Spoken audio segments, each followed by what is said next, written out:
Hello everyone, हामी चाहिँ अहिले अब कम्पाउन्ड जर्नल इन्ट्रिजको कुराहरू गर्दैछौँ र हामीले योभन्दा अगाडि चाहिँ सिम्पल जर्नल इन्ट्रिज भनेको के हुन्छ, जसमा चाहिँ दुईवटा अकाउन्ट मात्रै हुन्थ्यो, डेबिट र क्रेडिट मात्रै हुन्थ्यो होइन।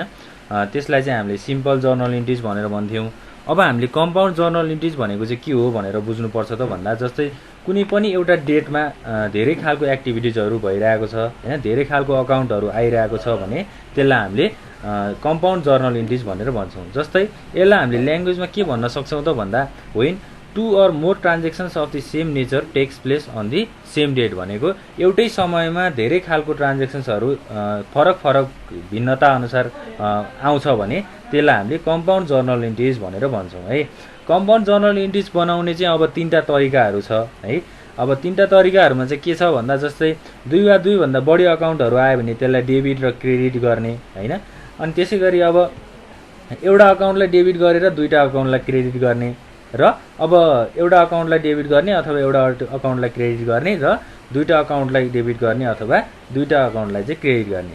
अब यसरी मात्रै भनेर त हुँदैन, हामीले त यसलाई प्र्याक्टिकली अथवा यसलाई न्युमेरिकल्ली नै गरेर सम्झिनुपर्छ होइन, बुझ्नुपर्छ।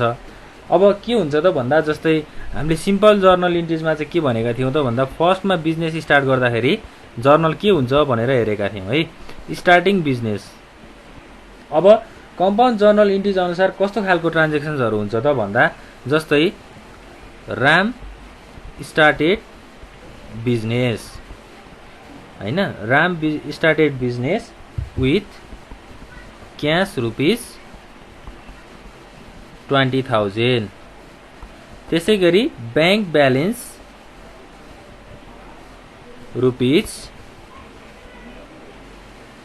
80,000 एन्ड गुड्स रुपिस कति हुन्छ त 10,000। ल, यस्तो खालको ट्रान्जेक्सन्सहरूलाई चाहिँ हामीले कम्पाउन्ड जर्नल इन्ट्रिज भनेर भन्छौँ।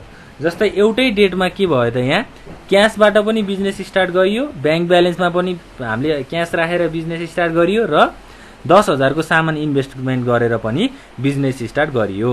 अब यहाँ के भयो त भन्दा, तीनवटा अकाउन्ट भयो, ग्यास अकाउन्ट भयो, ब्याङ्क अकाउन्ट भयो र गुड्स अकाउन्ट भयो हो। यस्तो खालको ट्रान्जेक्सनलाई हामीले कम्पाउन्ड जर्नल इन्ट्रिज भनेर भन्छौँ। अब यसलाई हामीले जर्नलमा लेख्दाखेरि के लेख्नु पर्यो त, जस्तै सिम्पल कोलम क्यासबुकमा हामीले cash account debit to capital account गरेका थियौँ। अब बिजनेस स्टार्ट गर्दाखेरि पहिला क्यास लगानी गरिएको छ, क्यास अकाउन्ट डेबिट। त्यसै गरी ब्याङ्क ब्यालेन्समा पैसा छ, ब्याङ्क अकाउन्ट पनि डेबिट होइन। त्यसै गरी गुड्स अथवा गुड्स अकाउन्ट भनेर हामीले डेबिटमा राख्नुपर्छ। हामीले बिजनेस स्टार्ट गर्दाखेरि सामान पनि इन्भेस्ट गरेका छौँ, गुड्स अकाउन्ट डेबिट। अब सामानको कुराहरू आउँदाखेरि के हुनसक्छ त, एउटा बिजनेस स्टार्ट गर्दाखेरि जस्तै फर्निचर राखेको हुनसक्छौँ हामीले होइन। त्यसै गरी अरू अब गुड्स भनेको खानेकुराको सामानहरू राखेर हामीले बिजनेस स्टार्ट गरेका हुनसक्छौँ, त्यो कुराहरू भयो है। अब टु के हुन्छ त, यहाँ क्यापिटल अकाउन्ट हुन्छ होइन, लगानी गरियो नि त, क्यासबाट लगानी गरियो, ब्याङ्कमा पैसा थियो त्यो पनि लगानी गरियो र गुड्स पनि लगानी गरियो। Being business started with cash bank and goods. ल, यसरी चाहिँ हामीले जर्नल इन्ट्रिज बनाउँछौँ भने यसलाई हामीले कम्पाउन्ड जर्नल इन्ट्रिज भनेर भन्छौँ है। अब क्यास हाम्रो 20,000 भएको छ, डेबिट। त्यसै गरी 80,000 ब्याङ्कमा छ, 80,000लाई पनि डेबिट। गुड्स भनेको 10,000 पर्ने गुड्स छ, त्यसलाई पनि डेबिट। टोटल लगानी चाहिँ कति भएको रहेछ त, 1,10,000 भएको रहेछ। यसरी चाहिँ हामीले बुझ्नु पर्यो। अब मैले ठ्याक्क योभन्दा अगाडि के भनेको थिएँ त, कम्पाउन्ड जर्नल इन्ट्रिजमा कम्पाउन्ड जर्नल इन्ट्रिज बनाउने तरिकाहरू छ भनेर भनेको थिएँ है। जस्तै फर्स्टमा भनेको थिएँ मैले दुई वा दुईभन्दा बढी अकाउन्टलाई डेबिट गरेर एउटा अकाउन्टलाई क्रेडिट गर्ने भनेर भनेका थिएँ है। जस्तै अब यहाँ के भयो त, तीनवटा अकाउन्ट डेबिट भयो र एउटा अकाउन्ट के भयो, क्रेडिट भयो। अब यो नभएर हाम्रो क्यास अकाउन्ट मात्रै डेबिट भएर अरू दुईवटा अकाउन्टहरू क्रेडिट हुन पनि सक्छन् है। यस्तो खालको कुराहरूलाई हामीले ध्यान दिनुपर्छ। कम्पाउन्ड जर्नल इन्ट्रिज बनाउने तरिकाहरू पनि हाम्रो लगभग उस्ता नै छ। अब कम्बाइन्ड पेमेन्ट्सको कुराहरू गरौँ है। कम्बाइन्ड पेमेन्ट्स, कम्बाइन्ड पेमेन्ट्सको ट्रान्जेक्सन के हुनसक्छ, जस्तै paid for wages, salaries and general expenses अरु जेनरल खर्च at the rate of 2000 in each. अब यो ट्रान्जेक्सनले के भन्न खोज्यो, वेजेस पनि तिरिएको छ, स्यालेरिज पनि तिरिएको छ र अरु जेनरल खर्च अरु साधारण खर्चहरु पनि तिरिएको छ। अब इन इच भनेको वेजेसमा पनि 2000 खर्च भयो, स्यालेरिजमा पनि 2000 खर्च भयो र जेनरल एक्सपेन्सेसमा पनि 2000 खर्च भयो भनिसकेपछि अब खर्च भनेको हामीले कम्बाइन्ड जर्नल इन्ट्रिज बनाउँदा पनि हामीले अर्को सिम्पल जर्नल इन्ट्रिज बनाउँदा पनि हामीले रुल्सहरु थाहा पाउनु पर्यो। अब खर्चलाई हामीले नोमिनल अकाउन्टमा राख्ने भनेका छौं। नोमिनल अकाउन्ट अनुसार वेजेस अकाउन्ट डेबिट हुन्छ, यसलाई डेबिटमा राख्नु पर्यो। त्यसैगरी स्यालेरिज अकाउन्ट पनि डेबिट हुन्छ र त्यसैगरी जेनरल एक्सपेन्सेस पनि के हुन्छ त डेबिट हुन्छ। जेनरल एक्सपेन्सेस अकाउन्ट डेबिट हैन। ल अब 2000 छ सबैमा, 2000 लाई डेबिट गर्नु पर्यो, 2000 लाई डेबिट गर्नु पर्यो, 2000 लाई डेबिट गर्नु पर्यो। 2 के हुन्छ त यहाँ क्याश अकाउन्ट हुन्छ, किनभने क्याश तिरिएको हो। अब 2000 इन्टु 3 भनेको 6000 हुन्छ। टोटल खर्च चाहिँ कति भएको रहेछ त 6000 भएको रहेछ। अब वेजेस भनेको लेबरलाई तिर्ने कस्ट हो, स्यालेरिज भनेको इम्प्लोइजहरुलाई मन्थली स्यालेरी कमाइ हैन, उनीहरुलाई स्यालेरी तिर्नु पर्यो। त्यसैगरी अब जेनरल एक्सपेन्सेस भनेको अरु साधारण खर्च भनेर भन्न सकिन्छ जेनरल एक्सपेन्सेसलाई। यो कुराहरु हामीले कम्बाइन्ड पेमेन्ट्सको कुराहरुमा आउँछ। Being expenses paid. ल यसरी हामीले ट्रान्जेक्सन्सहरुलाई रेकर्ड गर्छौं र अब पार्शियल पेमेन्टको कुराहरु छ। पार्शियल पेमेन्ट भनेको चाहिँ जस्तै 10000 को सामान किनेर ल्याएको छ भने 2000 मात्रै तिर्ने हैन, बाँकी पैसा छैन हामीसँग 2000 मात्रै तिर्छु भनेर भन्ने प्रोसेसलाई पार्शियल पेमेन्ट भनेर भनिन्छ। पार्शियल पेमेन्टको कुराहरु छ। ल अब हामीले माथि पार्शियल पेमेन्टको कुराहरु गर्दाखेरि के भनेका छौं त furniture costing 10000 purchase from Vidya and made partial payment ₹3000 है। 3000 मात्रै तिरियो, 10000 को फर्निचर किनेर ल्याएको थियो 3000 तिरियो भनिसकेपछि फर्निचर अकाउन्ट डेबिट 10000 भयो। टु क्याश अकाउन्ट 3000 क्याश तिरियो। विद्याबाट अब कतिमा हामीले तिर्नुपर्ने छ 7000 तिर्नुपर्ने छ। यसरी हामीले पार्शियल पेमेन्टको अकाउन्टहरु बनाउँछौं र अब हामीले डिस्कस गर्नुपर्ने भनेको लगभग के छ त भन्दा क्याश डिस्काउन्टको कुराहरु छ। क्याश डिस्काउन्टमा अब के भन्नु पर्यो त जस्तै एक्जाम्पलमा हामीले ट्रान्जेक्सन लेख्नु पर्यो क्याश पेड टु दिनेश है।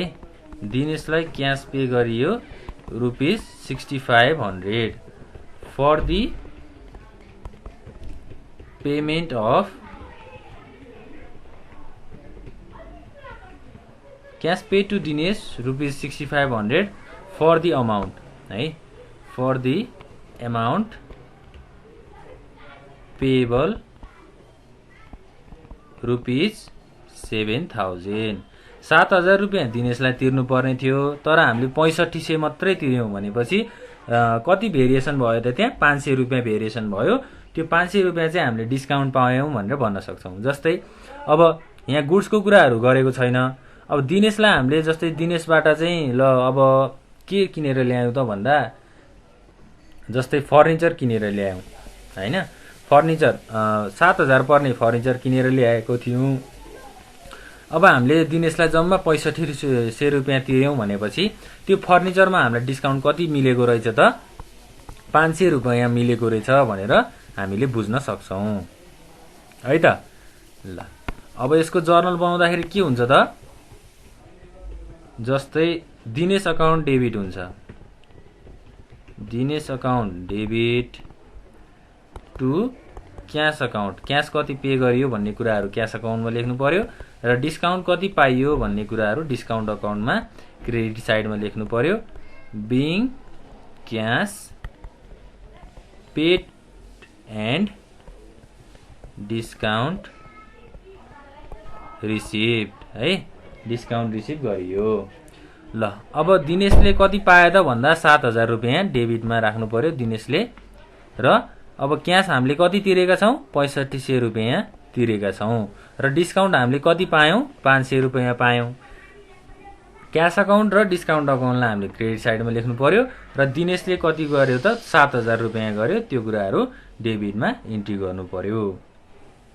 ल यो कुराहरू हामीले अब लगभग यति नै हो। अरू कुराहरू भनेको के छ त भन्दा जस्तै अब के कुराहरू कभर भयो हाम्रो पार्शियल पेमेन्टको कुराहरू पनि कभर भयो, जेनरल एक्सपेन्सेसको कम्बाइन्ड पेमेन्टको कुराहरू पनि भयो र स्टार्टिङ बिजनेसको कुराहरू पनि भइसक्यो हैन।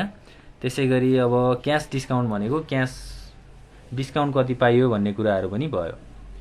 अब हामीले एउटा लास्ट के गर्छौं त भन्दा पार्शियल पेमेन्टकै थ्रुमा पर्सेन्टेजको क्याल्कुलेसन गर्छौं।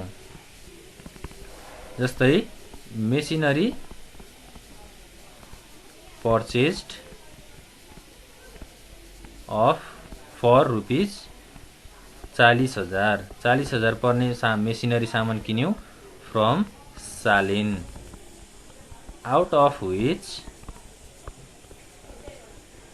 25% इज पेड इन क्यास भनेको 40,000 को 25% चाहिँ हामीले क्यास तिर्यौं, 30% by cheque and rest is on credit भनेको 40,000 मा 25% हामीले पैसा क्यास तिर्यौं, 30% चाहिँ हामीले चेकबाट तिर्यौं र रेस्ट अब बाँकी रहेको जति छ त्यतिलाई चाहिँ हामीले उधारोमा राखिदियौं। भनेपछि मेसिनरी पर्चेज भनेको यसको जर्नल के हुन्छ त एसेट्स भनेको डेबिट हो। मेसिनरी अकाउन्टलाई डेबिटमा राख्नु पर्यो 40,000 हैन। त्यसैगरी क्यास तिरियो टु क्यास अकाउन्ट भयो। अब यसलाई हामीले क्याल्कुलेसन गर्नुपर्छ है। टु बैंक अकाउन्ट हुन्छ, बैंकबाट तिरियो किनभने त्यहाँ चेकको कुराहरू आएको छ। टु के हुन्छ त अब बाँकी रहेको अमाउन्टलाई हामीले सालिन अकाउन्टमा राख्नु पर्यो किनभने अब बाँकी रहेकोलाई उधारोको रूपमा हामीले मानेको छौं बिइङ मेसिनरी पर्चेज्ड। ल अब क्यास कति पर्सेन्ट छ त 25% चाहिँ क्यासमा तिरियो भनेपछि 40,000 को 25% भनेको कति हुने भयो त 25% भनेको 10,000 हुन्छ, क्रेडिटमा राख्नु पर्यो हैन। त्यसैगरी 30% भनेको छ है बैंकबाट चेकबाट चाहिँ 30% भनेको छ। 30% भनेको कति हुन्छ 30 डिवाइड बाइ 100 इन्टु 40,000 गर्नु पर्यो। यो र यो क्यान्सिल, यो र यो क्यान्सिल हैन। 4 3 जा 12 भनेको 1200 रुपैयाँ चाहिँ चेकबाट 12,000 है सरी 30% यो 30 इन्टु 40 भयो। 30 इन्टु 40 भनेको 400 है। 30 इन्टु 400 भनेको 12,000। 12,000 चाहिँ चेकबाट तिरियो। अब 12 प्लस 10 भनेको 22,000। टोटल पैसा चाहिँ हामीले कति तिरेको रहेछौं 22,000 तिरेको रहेछौं। अब 40,000 मा 22,000 तिरिसकेपछि बाँकी पैसा कति रहन्छ त त्यो कुरा चाहिँ हामीले सालिन अकाउन्टको कुरामा राखिदिनु पर्यो भनेको 18,000 चाहिँ बाँकी रह्यो। ल 18,000 चाहिँ हामीले उधारो तिर्नै बाँकी छ भनेर बुझ्नु पर्यो है। अब 25% भनेको 10,000 हुन्छ, 30% भनेको 12,000 हुन्छ। टोटल पैसा 22,000 तिरेको छौं। 40,000 मध्ये अब 18,000 हामीले तिर्न बाँकी छ भनेर बुझ्नु पर्यो। यसरी हामीले पार्शियल पेमेन्टको कुराहरू पनि बुझ्न सक्छौं र यसरी नै क्वेशन एक्जाममा आइरहेको हुन्छ र यसरी नै हामीले क्याल्कुलेसन गरेर एक्जाममा लेख्नुपर्ने हुन्छ। र जर्नल इन्ट्री चाहिँ एकदम इम्पोर्टेन्ट पार्ट हो। जर्नल गरिसकेपछि हामीले अरु धेरै फाइनल अकाउन्टहरुको कुरा पनि गर्न सक्छौं। त्यसैगरी अब हाम्रो गभर्नमेन्ट एकाउन्टिङको कुराहरू पनि गर्न सक्छौं। ल यो कुराहरू चाहिँ प्र्याक्टिस गर्नु होला।